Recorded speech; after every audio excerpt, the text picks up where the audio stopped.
Ethiopia and the Ark of the Covenant. But you may wonder why I'm showing you a map of Japan.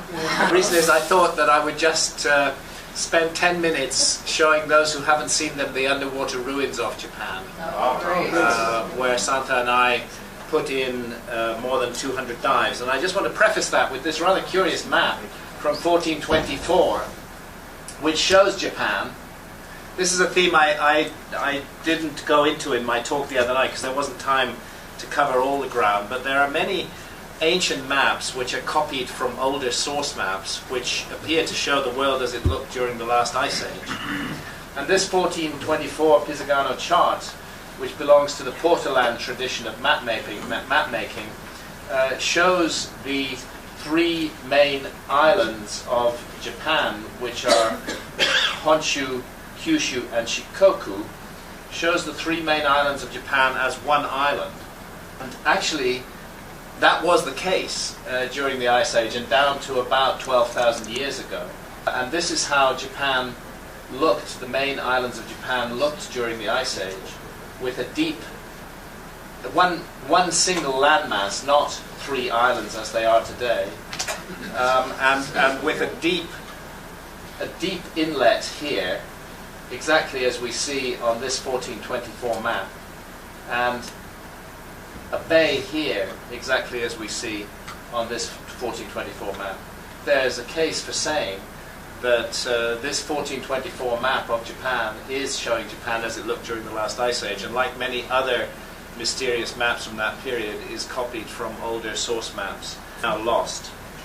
And I want to, that is a preface to taking a look at the underwater monuments of Yonaguni, which are Yonaguni is the most southwestern of all the Japanese islands. It lies within sight on a clear day of Taiwan. And Santa and I were first introduced to the possibility that there were structures underwater there back in 1996. 1996, 1997, we learned to dive in order to go diving there. And then subsequently, we put in at least 200 dives in and around Yonaguni, which I think qualifies us as the most immersed and most experienced Western divers who dived in Japan. There are one or two Japanese divers, notably Professor Masaki Kimura from the University of the Ryukyus, who have dived on that structure more than we have. He and his students have done hundreds and hundreds of dives, but Kimura and I both agree that what we're looking at is a gigantic man-made underwater complex, where I have to disagree with my good friend Robert Schoch, the professor of geology at Boston University, who I took to Yonaguni in 1997. Schoch was not capable of diving at that point, and he had to be held underwater by two Japanese divers. He found himself in a terrifying situation in the current, very severe current which flows past the monuments, rather stronger than a river in its force. I felt that his judgment that all of these structures were totally natural and had nothing to do with human workmanship at all was hasty, I felt it merited more work on his part than simply two dives of an incompetent diver who's mainly fighting for his life rather than studying the monuments. And that raises questions in my mind over Schoch's judgment on the Bosnian pyramids as well, which he has also dismissed as natural. But I will make up my own mind on the Bosnian pyramids when I visit them in July this year. And until then, I'm going to withhold judgment.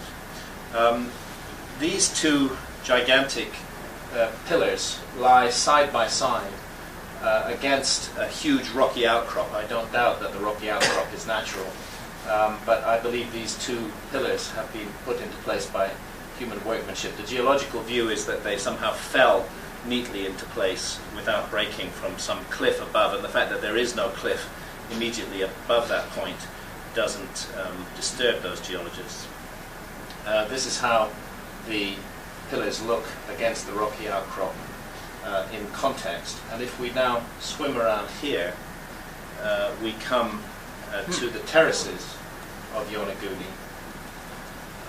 which are certainly the most striking feature of the monument, with these very clear rock-cut terraces in the side of the monument. And the argument that they are natural is based on the following assumption, namely that this is a sedimentary rock, and that as it was laid down over the course of geological time, softer and harder layers were laid in place. And then as sea level rose beating against the rock, it selectively removed the softer layers and left the harder layers in place, giving this stepped formation.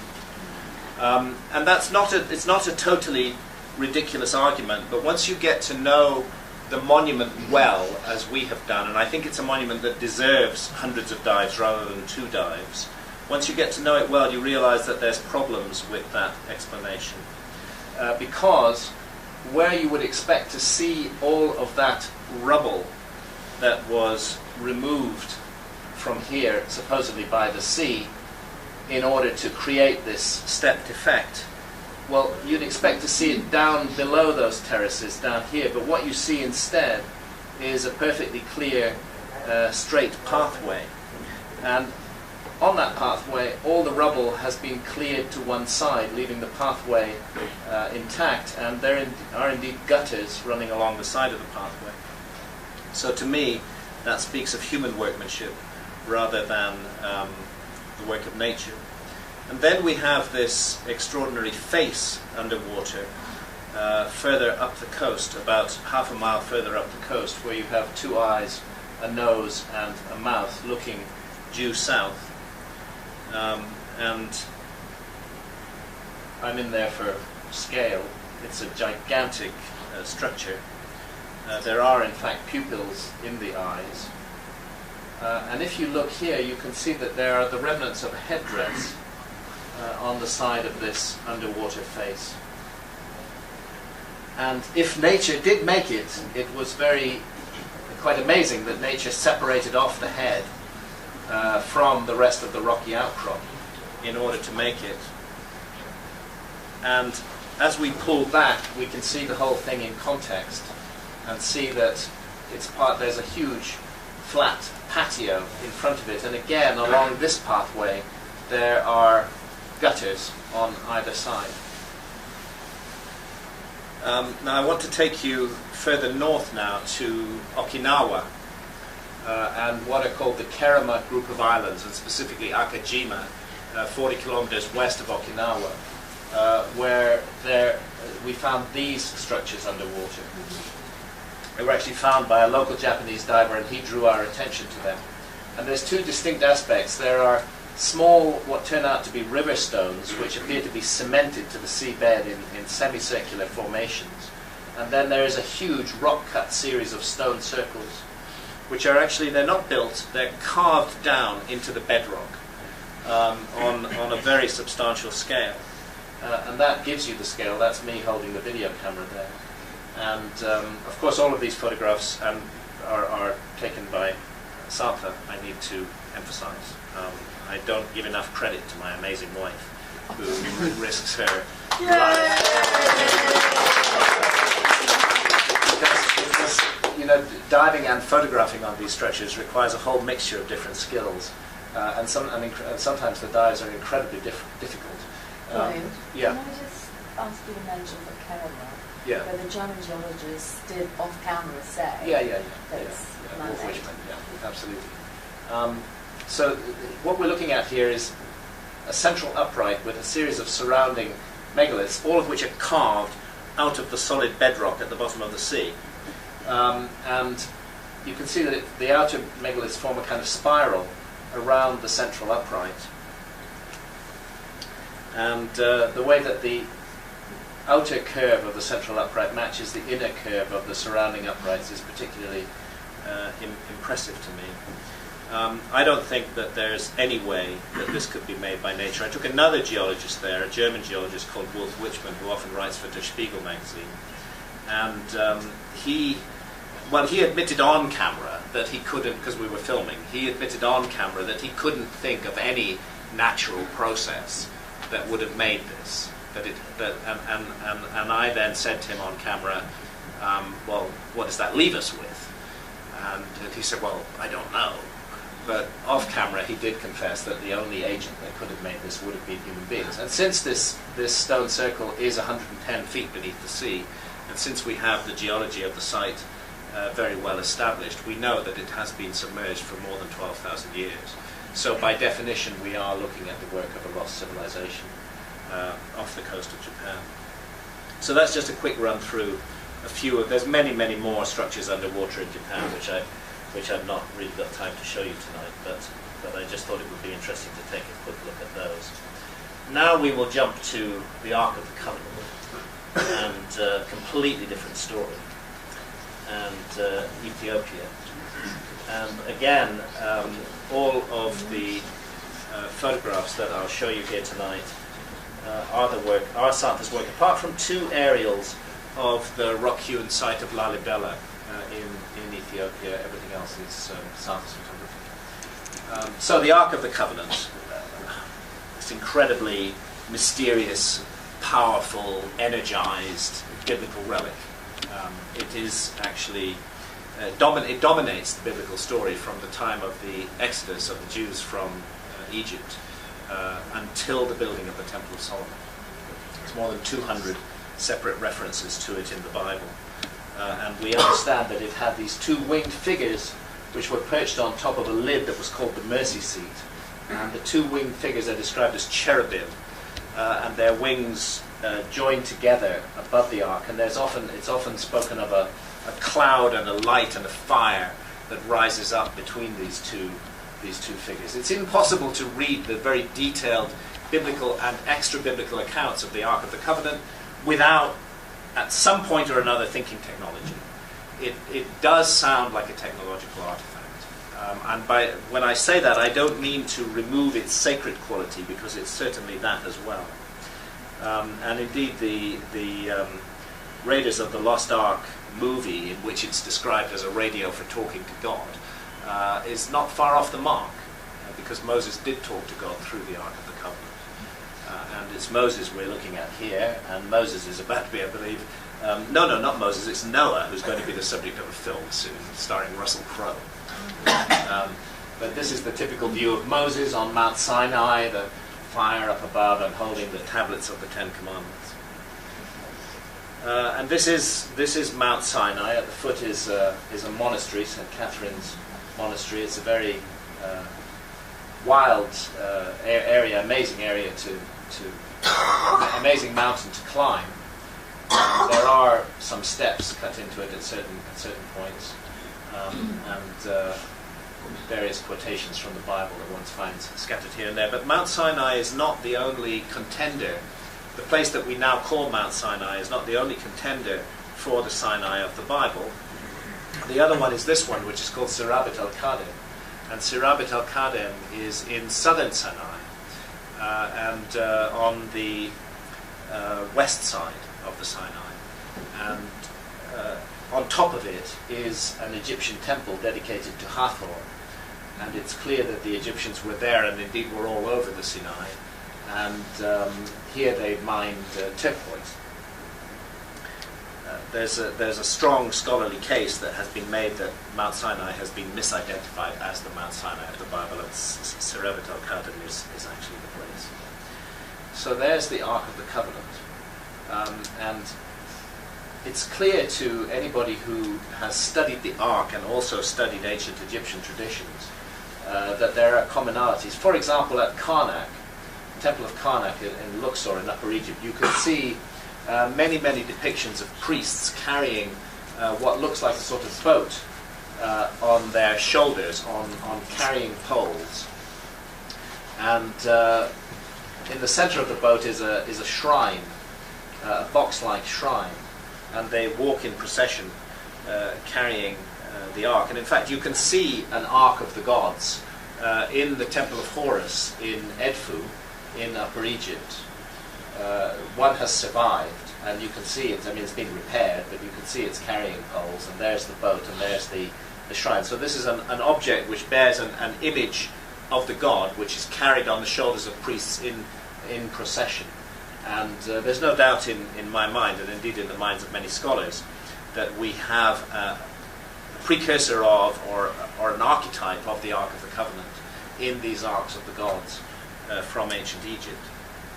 And you will also see other arks in the relics brought out of the tomb of Tutankhamun, again carried on carrying poles, and in this case very box-like in form, with an interesting sort of triangular lid on the top. So ancient Egypt is full of arks. Another thing, you'll see this is the figure of Isis from the tomb of Seti I in the West Bank of Luxor.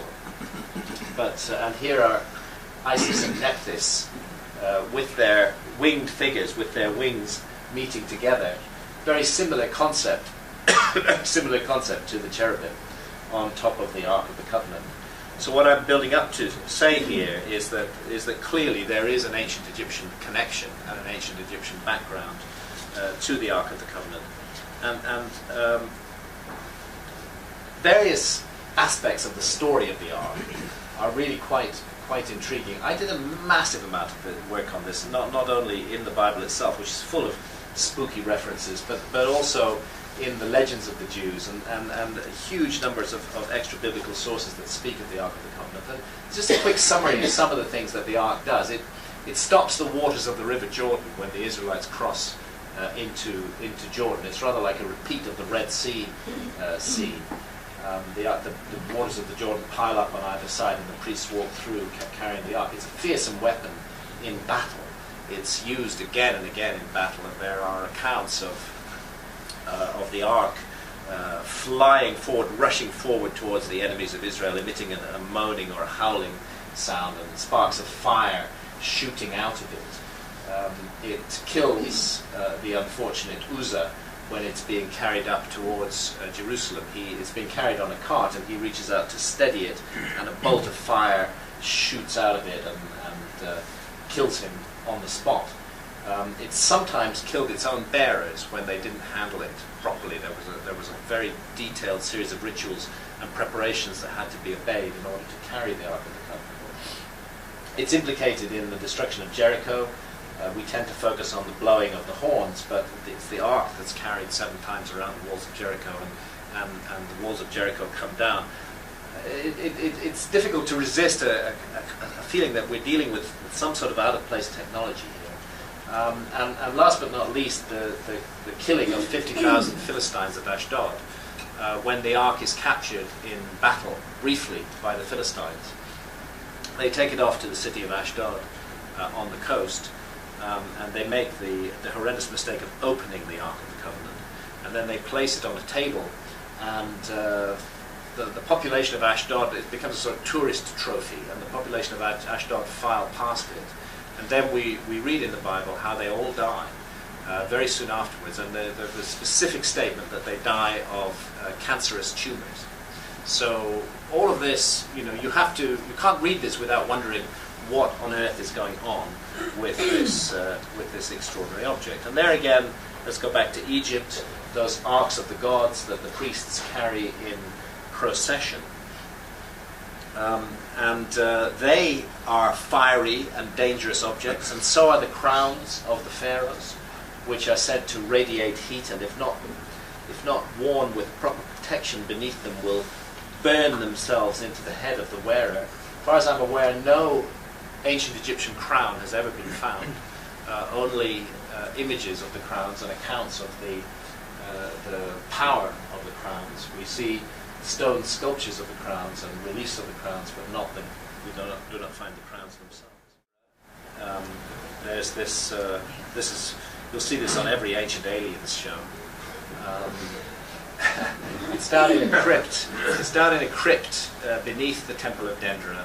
You have to bribe the guards and go down there, and there's a whole network of corridors and passageways underneath the temple. Very dark. There's some low wattage lighting down there now, and we see this most peculiar scene with this serpent seeming to energize something. And this also looks like we're bound to construe this in modern terms, also like a spark plug or something like that. In fact, it's the jet pillar of Osiris.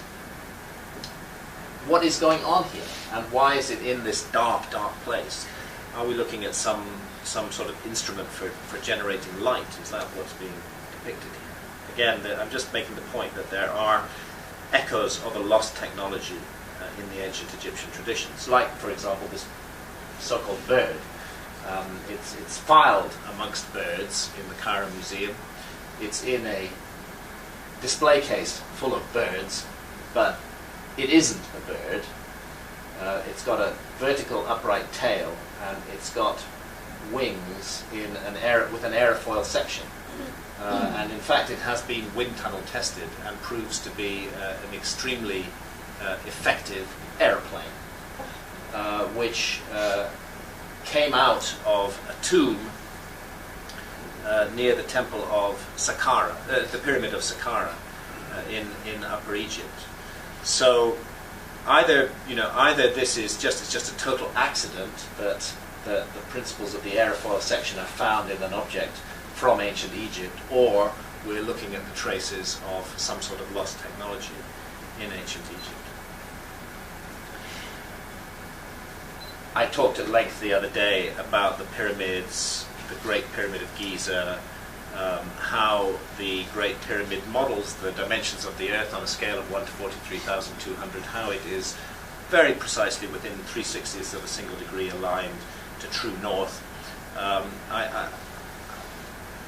I think it goes without saying that the makers of the Great Pyramid, whoever they were the masters of a science that we don't fully understand today. Egyptology dismisses the mystery of the Great Pyramid too easily. It's truly an extraordinary monument. I do believe it's the work of human beings, but I think that it incorporates technological principles that are way ahead of the time that is attributed to it, including that knowledge of the dimensions of the Earth. So again, staring us in the face, overlooking Giza, is this proof that the builders of the pyramids knew a thing or two that we would call science today. And of course, Moses is a figure whose story begins in Egypt. Moses is indeed reared in the household of the Pharaoh. He is groomed to be a future Pharaoh of Egypt, but he becomes outraged at the treatment of the Israelites and rejects that destiny and rebels against the Israelites. And we read the story of Moses and Aaron performing a series of magic tricks, and there's a way where magic and science intersect to overawe and strike fear into the heart of the Pharaoh. And finally, we know the story. Moses leads the children of Israel out of Egypt, across the Red Sea. The waters of the Red Sea part, and the Sinai episode occurs. And it's at Sinai, wherever Sinai is, whether it's Rabat al-Qadim or Mount Sinai, that Moses is given the blueprint for the Ark of the Covenant. And it is a blueprint. It's in the book of Exodus. It's extremely clear. We can get the dimensions of the Ark. It's 3 feet 9 inches long. It's 2 feet 3 inches high and wide. It's all done in cubits. It's a series of boxes.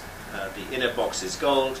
Then there's a wooden box around that. Then there's a golden box around that. So it's an internested series of gold, wood, gold. And I have to mention in passing that gold is an incredibly effective radiation shield. And it then plays this huge role in the story of the Israelites. It's carried in procession as the Israelites make their journey through the Sinai and eventually enter into the Promised Land. But as I mentioned, it's used as a weapon of battle, and it plays a huge role in the story of the conquest of Israel. And there is this moment when the Philistines steal the Ark, as I mentioned, and the terrible devastation that the Ark inflicts upon the people of Ashdod. Again, sounds like technology to me. Then when the Ark is returned, it's returned on a cart. The Philistines just can't, they just want it gone, and they stick it on the back of a cart drawn by oxen, and they just send it off towards the Israelites, because they're so terrified of what it's done to them. Understandably, it killed 50,000 people. The cart is seen by the by the Israelites, and the ark is then possessed by David, King David. He's the one who wants to bring it up to Jerusalem, and it's his aspiration to build a temple. And it's on that journey up to Jerusalem that Uzzah is struck dead by a bolt of fire from the ark. He didn't do anything wrong. He wasn't an evil man. He just tried to steady it. So it's like there's an uncontrolled technology at work here. It needs to be carried by the Levites who know what they're doing. It shouldn't just be on the back of a cart. And David dances before the ark. We read a detailed account in the Bible of the way that David dances before the ark, of the musical instruments that are played. And but here's the thing. David is not going to be allowed to build the temple for the Ark of the Covenant, because David has done some wicked things. He's not pure. He's got many crimes to answer for. And God tells him that he will not build the temple, that it will be Solomon, his son, who builds the temple. And it's important to recognize that there is only one reason given in the Bible for the construction of the temple, and that is to serve as an house of rest for the Ark of the Covenant of the Lord. That whole edifice is built as a place for the Ark of the Covenant to be. There's been 200 separate references to the Ark prior to this time, and it's Solomon who gets to build the temple that will contain the Ark. Solomon, who is renowned actually for his magical powers and for his wisdom. And there's another element of the Solomon story which concerns the Queen of Sheba, which is told at length in the Bible. And there's a hint of romance, even in the biblical account, of some sort of romantic liaison between Solomon and Sheba, wherever Sheba comes from. And Solomon builds the temple, and this is a model of the temple. And the Holy of Holies is a cubical golden box to contain the gold box of the Ark of the Covenant. Again, I remind you, gold is an incredibly effective radiation shield, apparently more effective than lead. And the bronze sea, which is described as a part of the temple furniture, if you like, it's a huge, almost a lake-sized vessel of water that stands in the courtyard of the temple.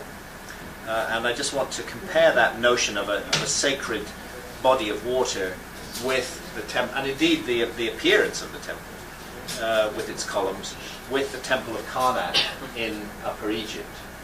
Of course, these two columns, Jachin and Boaz, are of great significance to Freemasons today. And there's the temple of Karnak in Upper Egypt, and there's its sacred lake.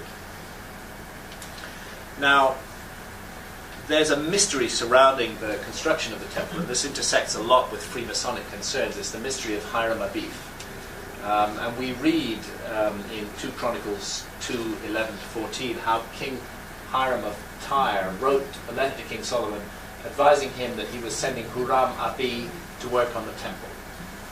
And this Hiram Abiff, as the Masons call him, Hiram Abi, was the son of a widow of the tribe of Naphtali. It's confirmed in Scripture. The son of a widow is a very interesting motif, which is worth keeping in mind. I'll touch on it again in a moment. And King Solomon sent and fetched Hiram out of Tyre. He was a widow's son of the tribe of Naphtali, and his father was a man of Tyre, a worker in brass, and he was filled with wisdom and understanding and cunning to work all works in brass. And he came to King Solomon and wrought all his works. That's in 1 Kings 7:13-14. Now, according to Masonic tradition, Hiram was murdered by 3 of his assistants soon after he'd completed the bronze work of the temple. And this event is commemorated in the initiation ceremonies for Master Masons, in which the initiate is required to play the role of the murder victim. And John J. Robinson, a Freemason, his excellent book is Born in Blood, which I highly recommend, about Masonic traditions, describes how, blindfolded on the ground, the initiate hears the 3 murderers decide to bury him in a pile of rubble until low 12, that's midnight, when they will carry the body away from the temple. To symbolize the burial of Hiram Abiff, the candidate is wrapped in a blanket and carried to the side of the room. Soon he hears a bell strike 12 times and is carried from the rubble grave to a grave dug on the brow of the hill west of Mount Moriah, the Temple Mount. he hears the murderers agree to mark his grave with a sprig of acacia and then to set out to escape to Ethiopia across the Red Sea. A couple of resonances here. First of all, that sprig of acacia. The wood of the Ark of the Covenant itself is described as acacia wood. In the Masonic tradition, a sprig of acacia is involved in this story of Hiram Abiff, and Ethiopia figures in the story. There's actually, I mentioned the other day how the Acacia nilotica, the acacia tree of ancient Egypt, was the tree of life, and how it's rich in dimethyltryptamine. And there's just a new piece of research out which is arguing that there are a whole range of DMT-connected rituals in Freemasonry, all connected to this acacia theme that comes up again and again. So the Ark, Solomon builds the temple, and the Ark is now carried in great ceremony into the temple. And we read how a cloud fills the space of the Holy of Holies. And that's when the Ark disappears from view. After that, it's hardly mentioned in the Bible again. Hundreds of years pass with the Ark unremarked, and what I would definitely describe as the greatest mystery of the Bible is taking shape. Put a date on this: Solomon is putting the Ark into the temple round about, give or take a few years, round about 950 before Christ, round about just under 3,000 years ago. And the next big event is the sacking of the temple by the Babylonians, which happens in 587 BC. In other words, about 400 years have passed with the Ark supposedly in the Holy of Holies, but no mention being made of it.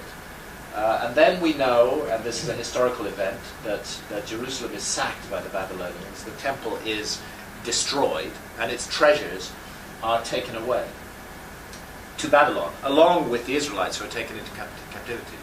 But the Ark is conspicuously absent from the booty taken by the Babylonians. The Babylonians were fearsome bureaucrats, and they kept very detailed records, and those records have survived. And we have the records of what they took from the temple and what they returned to the temple after the captivity was over.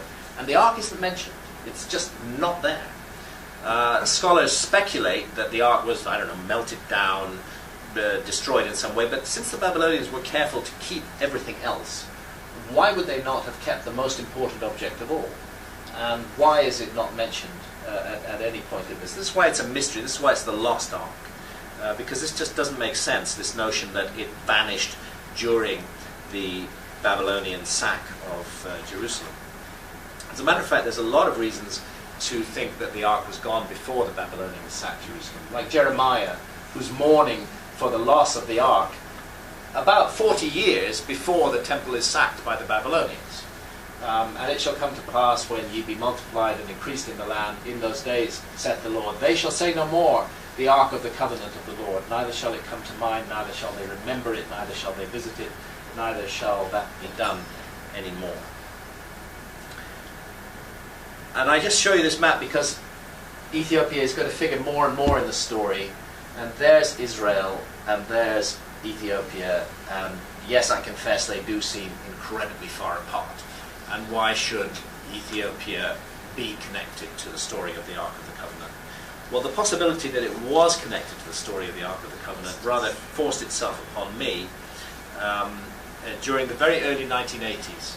In fact, in 1982-83, I was the East African correspondent for The Economist. I was traveling regularly in Ethiopia, and Ethiopia was a war-torn, famine-stricken land at that time. And there is a certain number of very ancient historic cities in Ethiopia, which include Aksum up here in Tigray province, Gondar, Lalibela, Bahadar, and Lake Tana. And I found myself going to the city of Aksum in 1983. And at that time, Aksum was an armed camp, completely surrounded by the rebels of the Tigray People's Liberation Front. as a matter of fact, when I flew into Axum, I did so on a DC-3 that was being used as primarily being used to evacuate the wounded from the battlefields, and the back of that DC-3 was actually swimming in blood, and the pilots of the DC-3 were both Zambian mercenaries who got drunk with me the night before we flew into Axum, and they explained to me why we would have a hair-raising descent into Axum. They said, don't worry if we just dive straight down at the ground. That's because there's machine gun nests all around the town, and if we do a long, slow approach, we're going to get shot out of the sky. So I was somewhat prepared for this terrifying landing at Axum. But when I got off the plane, Axum was then still in government hands. I found myself in this magical kingdom with all these incredible rituals being performed. And here's a sacred lake. And here is a priest sending out a little lighted boat into the waters. These priests are Christians. Sacred lake at Karnak. There are obelisks at Axum. They call them stelae there. The biggest one is actually it's fallen now. It's 110 feet tall and weighs more than 500 tons. And these stelae, they're not true obelisks like the ancient Egyptian obelisk, but they are very obelisk-like things, and they are carved out of solid granite and repeat the features of buildings. So a comparison there between Egypt and Ethiopia. And as I said, the place, an armed camp, has been the focus of warfare in Ethiopia for a very long time. The Tigrayans are very serious people, and you meet people like this armed with AK-47s everywhere. And all these amazing processions going on, and a box being carried out in procession. And actually I was curious, I wanted to find out what was happening here. There I am as a younger man. Santa and I have been back and forward to Axum many times over the year. The last time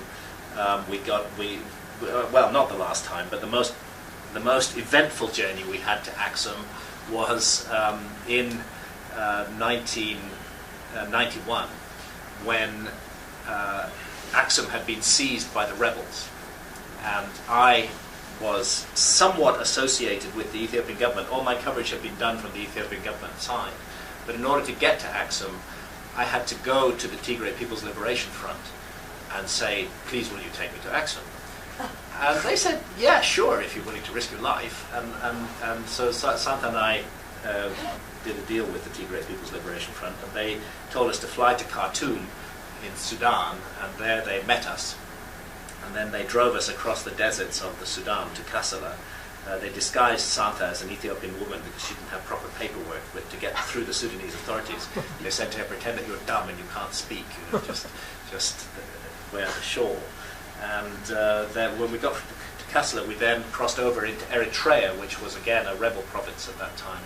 And there was an amazing journey where we had to do all our driving by night, because Ethiopian Air Force planes were strafing all of the roads to stop aid getting into the rebels during the day. And about half an hour before dawn, they would seek out a wooded area, and they would bring the vehicles into the shelter of the trees, and then they would go back and brush out the tracks for about a mile back before we went in there. And we would then spend the day under the trees and then drive again at night. It was an amazing journey to get back to Axum again in 1991 and to review the mystery. It's clearly not the Ark of the Covenant, but what it is a symbol or a replica of the Ark of the Covenant, which is being carried out in procession in recognition of the fact, they say, that the original Ark of the Covenant is sitting there in the city of Axum. And there is another one of those processions. There is the oldest church in Africa. That's the Church of St. Mary of Zion, which stands on top of an even older Christian structure going back to the 3rd century AD. And beside it is this little chapel, which was built by the Emperor Haile Selassie, whose original name was Ras Tafari, means Prince Tafari. Of course, the Rastafarians named themselves after him. Haile Selassie was claimed to be the 225th direct line descendant of Solomon and Sheba. I'll come to that in a moment. He built this chapel for the Ark of the Covenant, and in the 1960s it was taken out of the Church of St. Mary of Zion and carried into this chapel, and there it's remained ever since, supposedly. We understand that there's a huge system of tunnels underneath Axum where the Ark is taken in times of trouble, of which there have been many. Coming in closer, there's the chapel again. And here is one of the several guardians of the Ark, because once you're appointed as guardian of the Ark, you have a very short lifespan. We found about 3 years. Then the guardians die. We've got, in our series of visits to Axum over a period of several years, we met a number of different guardians whose predecessors had all died. We knew their predecessor, he died, the new guy had taken over. In one case, the guy who was appointed as guardian of the Ark, when appointed to be the guardian of the Ark, ran away. They had to send men after him into the hills and drag him back to the city, because once you're appointed as guardian of the Ark, you're never allowed to leave the grounds of the sanctuary chapel again. That's where you're going to spend the rest of your short life. They have cataracts over their eyes. They all develop cataracts over their eyes. And this is what really hooked me to the story when I asked the first guardian I met about this, way back in 1983, why he said the Ark had caused his cataracts, and I said, why? And through the translator, he just sort of looked at me with that blind eye, and he said, the Ark is a thing of fire. I'd seen Raiders of the Lost Ark the year before, how could I resist a story like that? It's an amazing story to follow up, and I did follow it up for years and years and years before I finally ended up writing a book about it. This is actually in the Ethiopian church in Jerusalem. There is an Ethiopian Coptic community in Jerusalem. They have a church right by the Church of the Holy Sepulchre, and they have this painting of the Solomon and Sheba story. There is the Queen of Sheba visiting King Solomon. As far as the Ethiopians are concerned, the Queen of Sheba was an Ethiopian queen. Forget about Saba in the Yemen, which anyway was connected to Ethiopia culturally. She was an Ethiopian queen as far as they're concerned, and they're very frank about it. There was a romance between Solomon and Sheba, and that romance produced an offspring whose name was Menelik, which means the son of the wise man. He was the child of Solomon and Sheba, and Sheba left the court of Solomon pregnant. She returned to Ethiopia. She gave birth to Menelik there, and at the age of about 20, he returned to his father's court and was recognized as the son of Solomon. This is according to the Ethiopian national epic called the Kebra Nagast, the Glory of Kings. And he spent a year at his father's court, and then he contrived, as far as they're concerned, to steal the Ark of the Covenant. All sorts of skullduggery was engaged in, and he and his men stole the Ark of the Covenant from the Holy of Holies of the temple and fled with it. And Solomon sent troops after them, but he said to those troops, if my son has passed across the borders of Israel, that is a sign that God wants the Ark to go with him, and you are not to pursue him further. And it happened that Menelik and his group had crossed the border of Israel, and the pursuing troops fell back and didn't pursue them further, and the Ark was then taken to Ethiopia. That's how the Ethiopian national epic tells the story. And I agree that it seems an outrageous, impossible, and preposterous story in every possible way. But my curiosity was piqued, and I began to dig deeper. This is the sacred language of Ethiopia, which is called Ge'ez, a very ancient language, very closely related to Hebrew, as a matter of fact. There's a sense of an Old Testament community frozen in time in Ethiopia. And what I found is that every church in Ethiopia has a relic, a symbolic object representing the Ark of the Covenant. Either it is a flat object representing the tablets of stone that they call the tabots, which are carried on that just represents the tablets of stone, the most important part of the Ark, or in some cases it's a box, as an Axum. And all of these objects gain their sanctity by reference to the original Ark of the Covenant, which they claim is kept in that sanctuary chapel in Axum. And indeed they're so important, these replicas, that if they are removed from a church, the church is instantly deconsecrated. So when they're carried out in procession, the church itself becomes a lay building, a secular building. And you see all these amazing dances that the Ethiopian priests are performing, which are very reminiscent of the dancing of David before the ark. The musical instruments that are played are identical. There they are dancing in front of the stele at Aksum. I'm just comparing them with the accounts of the dancing around the ark in the Bible. There's an Ethiopian painting of the scene. And interestingly, the musical instrument that the priests are holding in their hands is called a sistrum. And there's an Ethiopian sistrum today, and they're a sistra from the tomb of Tutankhamun in ancient Egypt. So we're dealing with a very ancient musical instrument here that is still used in ritual in Ethiopia today. And Ethiopia has a population of indigenous Jews. Or rather, I should say had, because almost all of the Falashas, a few have re-migrated, but almost all of the Falashas were taken from Ethiopia to Israel in Operation Solomon in 1991. And this was because the Mengistu dictatorship in Ethiopia had fallen at the hands of the Tigray People's Liberation Front. And there was a fear in Israel that the Ethiopian Jews... You're finding something intriguing there? Or? I am. That's my best friend's father. Are you serious? Who brought all the Ethiopians. Okay. I just can't believe this is happening. Yeah. Sorry. I mean, it was an epic moment, and Santa was there to photograph it and saw the incredibly emotional scenes as the Falashas, the Ethiopian Jews, were brought in. Tell about it, Santa. It was quite an incredible time, because in Addis, this was during the downfall of Mengistu, whilst the Tigrayans came into the city to take over the country, the Israelites brought in these enormous planes. They were literally like, cattle, like no seats, nothing. And they came in and brought buses and buses and brought all those people from Gondar into Addis. And they were in front of the Israeli embassy.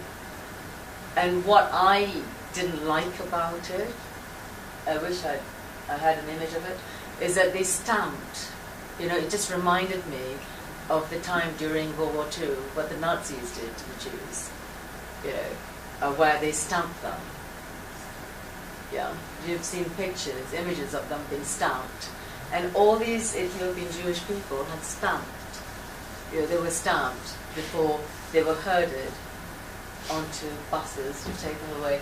And it was a nightmare. They all wanted to leave. You had a woman hand you her baby. And there were women having babies. They locked the gates of the embassy. And they were passing babies over, and I was, close. And they handed me this newly born baby just outside the gate for the baby to go. It was like the last hours of Vietnam. It was a very emotional, terribly emotional scene. And chaotic scene. But they did take all of them. They took them all. They took them all. They took them all, and it was an incredible movement of people. And Ethiopia was collapsing, and they feared into chaos. In fact, the Tigray People's Liberation Front proved to be a responsible force, and there were no massacres. Yeah. But anyway, the Falashas. And by the way, the Falashas don't like to be called Falashas. They call themselves Beta Israel, which means House of Israel. The Falashas they see as an insulting term, but it is a term that's generally used for them. Santa and I traveled a lot amongst Beta Israel communities in Ethiopia, researching the story of the Ark of the Covenant before the Exodus. They lived a very humble, simple life. One of the ways they made a living was with these tourist trinkets that they sold, which show Solomon and Sheba in bed together. And various other objects. And various other objects, Stars of David, and all kinds of other objects. They were receiving some Torah scrolls from Israel, but there's an interesting difference between Ethiopian Judaism and modern Judaism. Ethiopian Judaism is essentially pre-Talmudic Talmudic Judaism. They don't know the Talmud. They don't have rabbis. They have priests. They do perform sacrifice. All of these things don't happen in modern Judaism. So there's a sense that the Ethiopian Jews are a very ancient Jewish community, somehow marooned in the highlands of Africa. And I spent a lot of time talking to Falasha elders and asking them, how is it that your people came to Ethiopia? And how come you're practicing this incredibly ancient form of Judaism? And they said that their ancestors came to Ethiopia by following the Nile. And they had formerly had a temple in Egypt. And that their first settlement in Ethiopia had been on an island in Lake Tana. I had this story from more than one Falasha elder. And it's rather intriguing. Because, look, I don't think the Ethiopian national epic, the Kebra Nagast, is chapter and verse true. I think it stands for the truth, and I think there are historical events behind it, and my quest became to establish a real historical route by which the Ark of the Covenant could have got from here to here. And there's something missing from this map, and that is the Nile River, which connects Ethiopia to a point very close to Israel. It's like a road through the desert. And suddenly the distance doesn't seem so great. You know, the Nile has two streams, the Blue Nile and the White Nile. The Blue Nile rises in Lake Tana in Ethiopia, and it's actually responsible for most of the Nile's flow. And this is where, if you get back, I spent a lot of time with a professor at the Hebrew University called Menahem Haran, who's a great expert on this particular period. And Menahem Haran is convinced that the Ark of the Covenant was not in the temple when the Babylonians sacked the temple. He's convinced that the Ark of the Covenant came out of the temple long before that date. And he associates it with the reign of Manasseh, who was a king who reigned from 687 to 642 BC, and who was an idolater. He's actually reviled in the Bible for abandoning the traditional Judaic faith, and he reintroduced pagan religious worship to Israel. And he installed what is called an Asherah, a pagan idol, which is sometimes represented as a tree and sometimes as a female figure. He installed this pagan idol in the Holy of Holies in the temple. And Menahem Haran's view is that there's no way that those who were loyal to the traditional religion of Israel could have allowed the Ark of the Covenant to be contaminated by proximity to this Asherah. That it would have had to have been taken out of the temple during the reign of Manasseh. That they would never have allowed it to stay there. And then, after Manasseh, we hear about Josiah cleansing the land of idols. And it said unto the Levites that taught all Israel which were holy unto the Lord. This is really interesting. Josiah is telling the Levites to put the ark back in the temple. And this is still before the sacking of the temple. Put the holy ark in the house which Solomon, the son of David, king of Israel, did build. It shall not be a burden upon your shoulders. In other words, there's a very strong suggestion that Josiah is aware that the ark is not in the temple and that the Levites need to bring it back. Well, I don't think they brought it back, because this is where the mystery gets really interesting. Up here at Aswan, in Upper Egypt, in exactly the time between Manasseh and Josiah, a Jewish temple is built. And that is a weird thing to happen in the First Temple period. To have, there were a couple of later temples in the Second Temple period, but to have another temple in the First Temple period is a very odd thing to happen. And it's built at Aswan, on the island of Elephantina in Aswan, and very good historical records of this. They're written on potsherds called ostraka. There was some communication went back and forth between Jerusalem and this temple on the island of Elephantina. And indeed, there are excavations being conducted by the German Archaeological Institute on the island of Elephantina, and you can see the areas where the Jewish community lived on Elephantina. And although the temple has not survived, there's absolutely no doubt that there was a Jewish temple there, and that it was of the same dimensions as the Temple of Solomon and built according to the biblical blueprint. Why was the temple built in Jerusalem? As an house of rest for the Ark of the Covenant of the Lord. Is it possible that this temple in Elephantina was built to house and safeguard the Ark during the reign of Manasseh? Now, the temple in Elephantina survived from the 650s BC down to about 400 BC. But there was a problem. The patron deity of Elephantina is the god Khnum. And Khnum is a ram deity. And the Jewish community on the island of Elephantina were sacrificing rams. And this led to problems with the Egyptians, and eventually that Jewish community was driven out of Elephantina.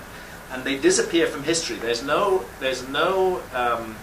firm evidence that they were massacred. It seems most implausible that they would have gone north through a hostile Egypt. I believe they went south, and that they followed the Nile River system right up into the highlands of Ethiopia, and came indeed to Lake Tana, as the Falasha traditions maintain. And there's the amazing and majestic Blue Nile Falls, which give you some sense of the flow of the Nile out of Lake Tana. I have to tell you a sad story about the Blue Nile Falls. You can't see this today. No. The quest for power in Ethiopia has led the Ethiopian government to the most unwise decision to install a huge hydroelectric plant there. And they've diverted the Nile, and the Blue Nile Falls no longer exist. Every now and then they'll switch them on again for some reason. But this incredible natural scene no longer exists. They were, I mean, amongst the great waterfall scenes of the world. Very, very sad. On Lake Tana you find reed boats, rather like the ancient Egyptian reed boats, and the general air of antiquity and mystery. Many Ethiopian churches with lots of monks, and it was amongst those monks that I heard an interesting story, because I was asking around about the Ark of the Covenant. I wanted to follow up that Beta Israel story, the Falasha story, that the Ark had been brought to Lake Tana. And a monk told me, yeah, actually it's still here. It's on the island of Tana Kirkos. And so this is, again, these amazing churches around Lake Tana. Incredible art. And so Santha and I hired a boat, and we went off to Tana Kirkos, this is Tana Kirkos. Rather interesting island. Nobody ever goes there.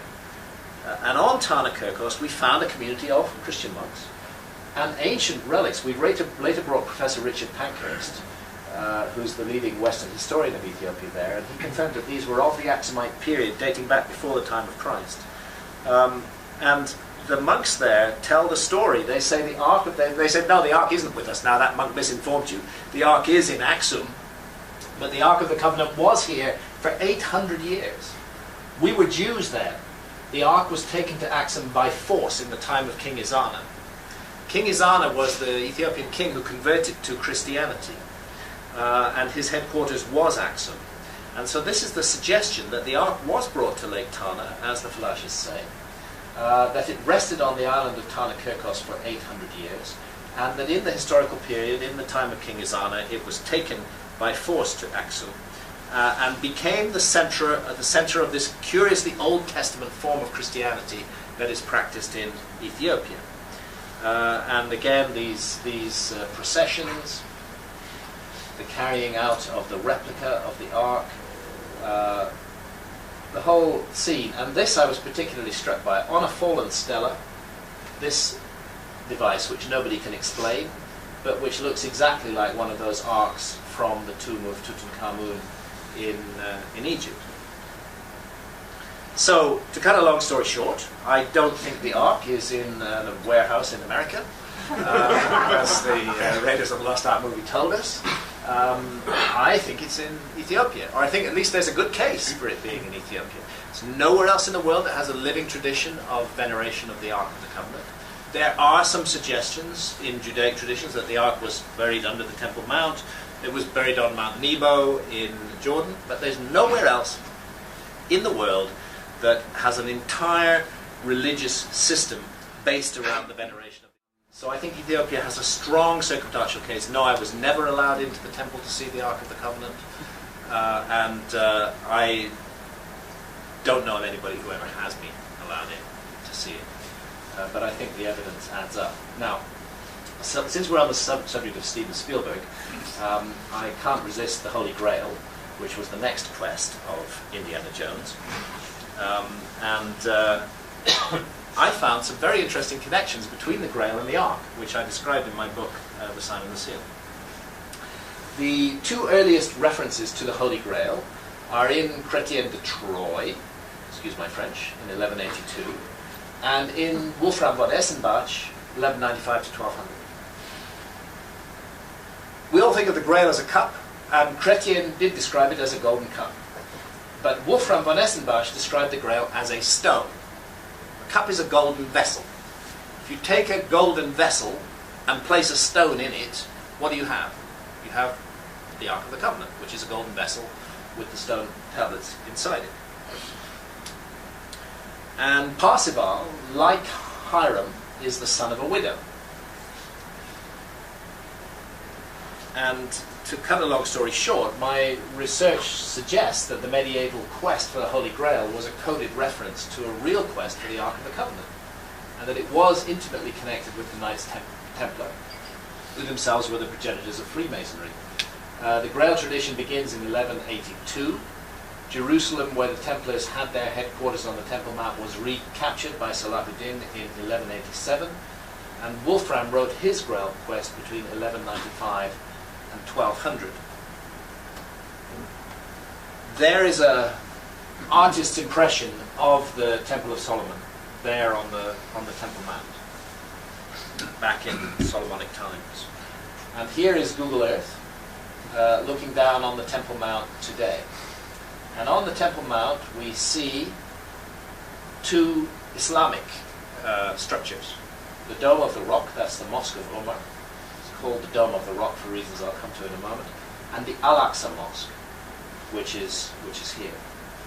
This whole area was the Temple of Solomon, but history has passed by. There was the later Second Temple was built there, sacked by the Romans, and now, since about the 600s or 700s AD, it's been an Islamic shrine. Holy place to all three of the monotheistic faiths, Christianity, Judaism, and Islam. Again, the model of the Temple of Solomon, and there the Dome of the Rock. And it's called the Dome of the Rock because of this rock which stands beneath the dome. And that was the floor of the Holy of Holies of the Temple of Solomon. In other words, that's where the Ark of the Covenant stood when it was in the Holy of Holies. And beneath it is the Well of Souls, referred to in the Raiders of the Lost Ark movie. And here's some interesting things. There's the Al-Aqsa Mosque. There's the Dome of the Rock.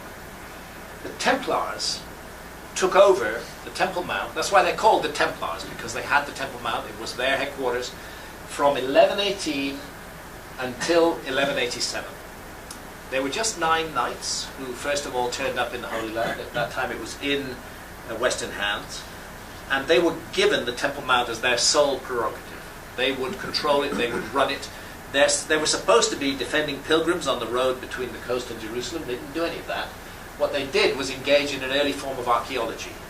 There are very well-established records of the Templars digging in the Temple Mount and tunneling. And in fact, some of the Templar tunnels were found in the 19th century. And the Templars used the Al-Aqsa Mosque as their palace. And they created this facade on the front of the Al-Aqsa Mosque. There is the north porch of the Al-Aqsa Mosque, made by the Templars.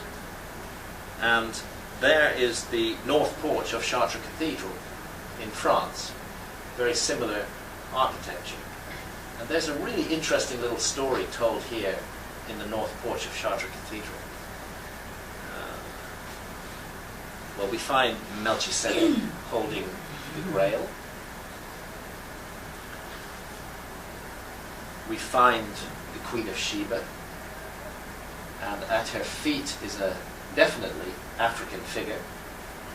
This says to me an association between the Queen of Sheba and Africa, which is exactly what the Ethiopians claim.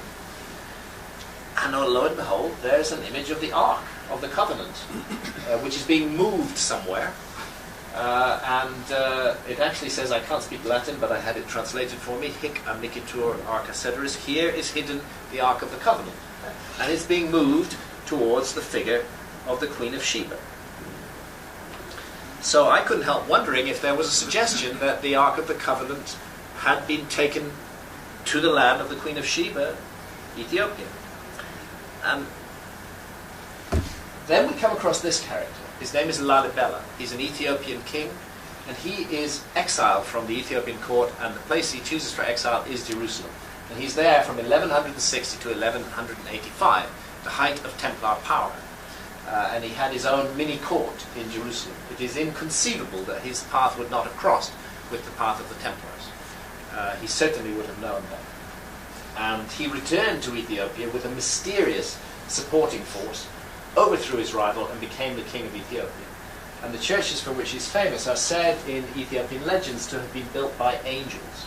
So I couldn't help wondering, could these angels have been Knights Templar with their advanced skills as masons? And I have to confess, after seeing Ajanta today, I can't help wondering if some Indian craftsmen were involved as well, because Lalibela is astonishingly like Ajanta in many, many ways. Here is the whole Lalibela complex, which is a series of rock-hewn churches, 11 churches in all, with a river Jordan running through the middle of them.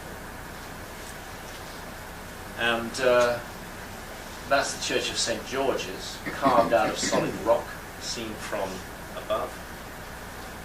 And again, a view of St. George's Church. So you understand that this was a single mass of rock, which was carved down, and this whole church was created and hollowed out inside. It's a place of living worship today. That's how it looks at the top, the surrounding countryside. There are many of these churches that are cut into caves, exactly like we see at Ajanta.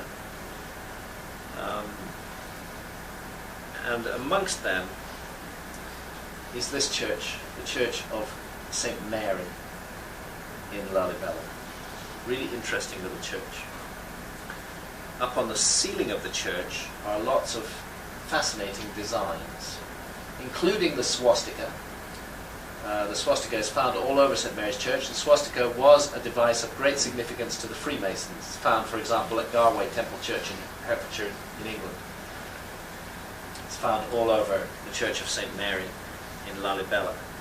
And a Templar cross is found on the ceiling of the Church of St. Mary, surrounded by a Star of David.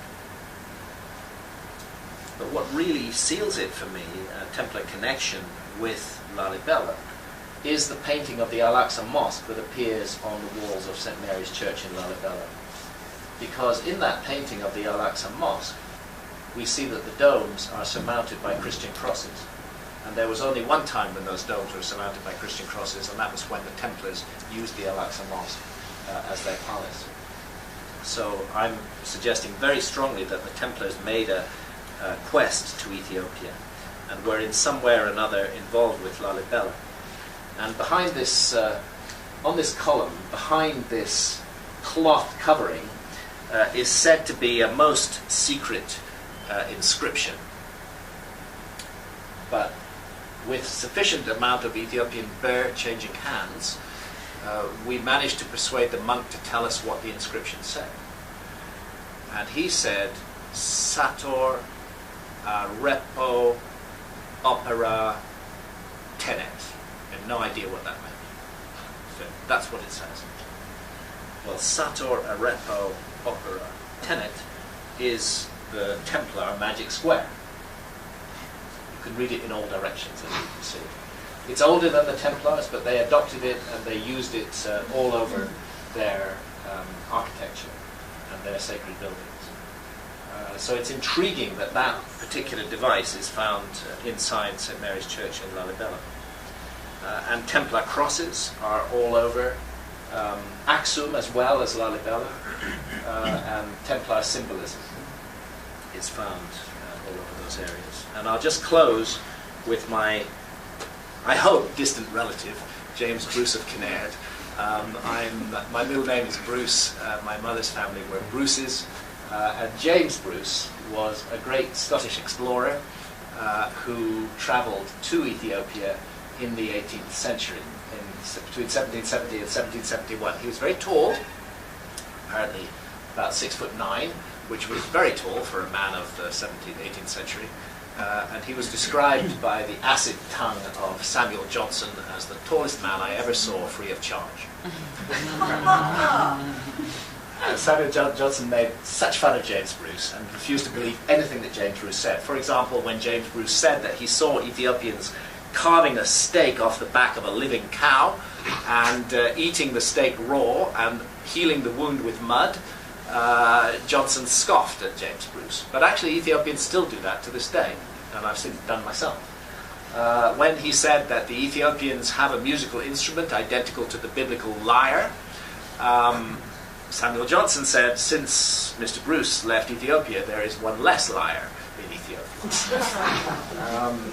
But he was a heroic fellow, and it was a huge adventure to get up into the highlands of Ethiopia in that time.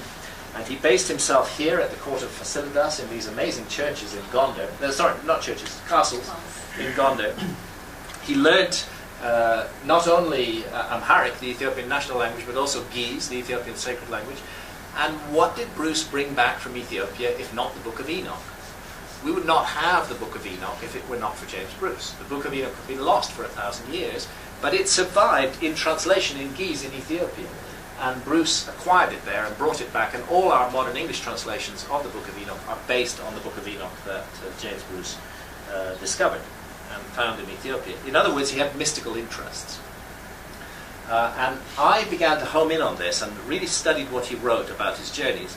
And it became clear to me that he was really interested in the Ark of the Covenant. He said he went there to look for the source of the Nile, but what it was all about was the Ark of the Covenant. That's what he was looking for. And I developed the theory that James Bruce must have been a Freemason, but I couldn't prove it. So Sarth and I went to the place where he was buried in Larbert Churchyard. And we found his grave in a terrible state of disrepair, but we found this obelisk then at the time lying on its side in the car park. And on it was inscribed these words about James Bruce. Nice things said about James Bruce here. And it was clear that somebody was restoring the obelisk and restoring the grave. So we asked the keeper of the church, who's doing that? And he said, it's the Earl of Elgin. He is the head of the Bruce family in Scotland. And I thought, well, okay, he's a distant relative of mine. I'll give him a call. So I got the number of his estate at Elgin, picked up the phone, called him, and amazingly he answered the phone.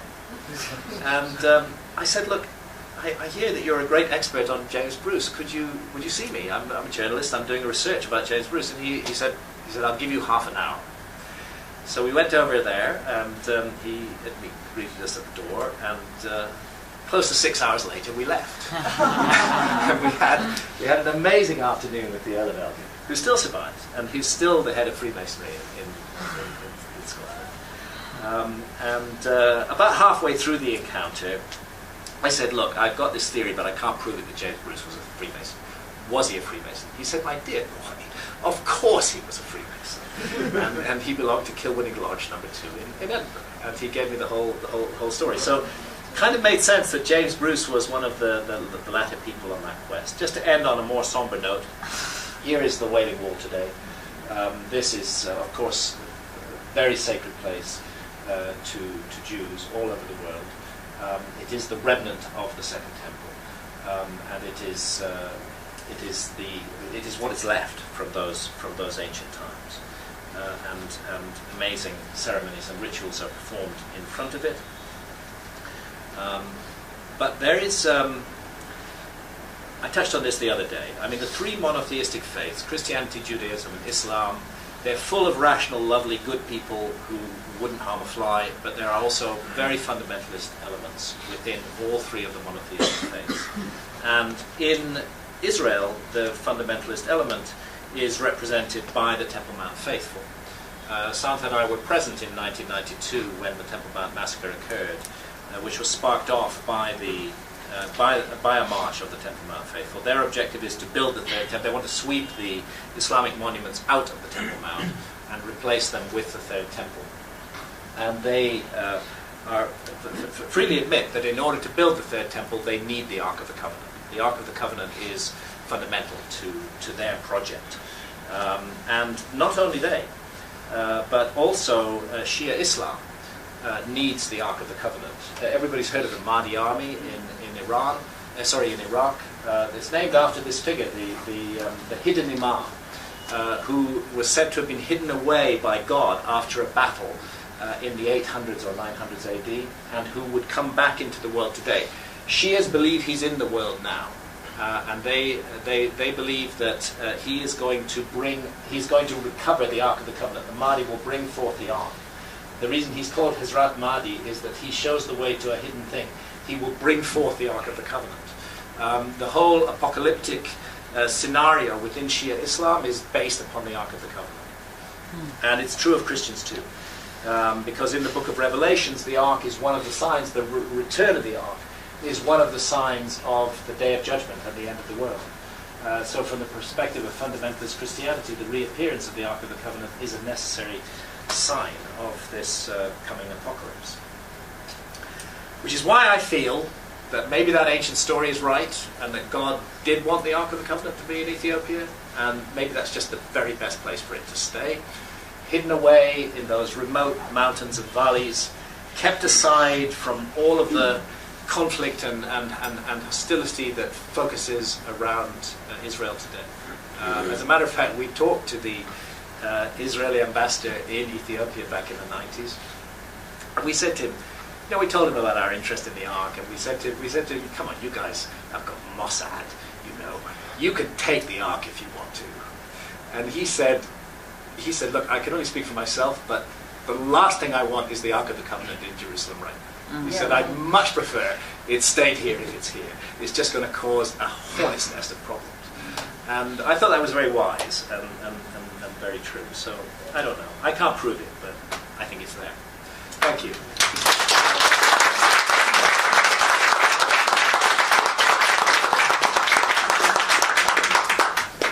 Time for dinner. The next Q&A, which I promise I won't duck out of, will be done on the bus between Amritsar and Dharamsala. Oh, and one thing more. I am, if you're up to it, and if anybody wants to hear it, willing to do another 30 or 40 minute talk tomorrow when we're back in Delhi. Not a long, epic one like this, but about the Spanish conquest of Mexico, which will be, which we can do in the hotel in Delhi at around 8 o'clock. Around 8 o'clock. Yeah. Tomorrow. Wonderful. Okay.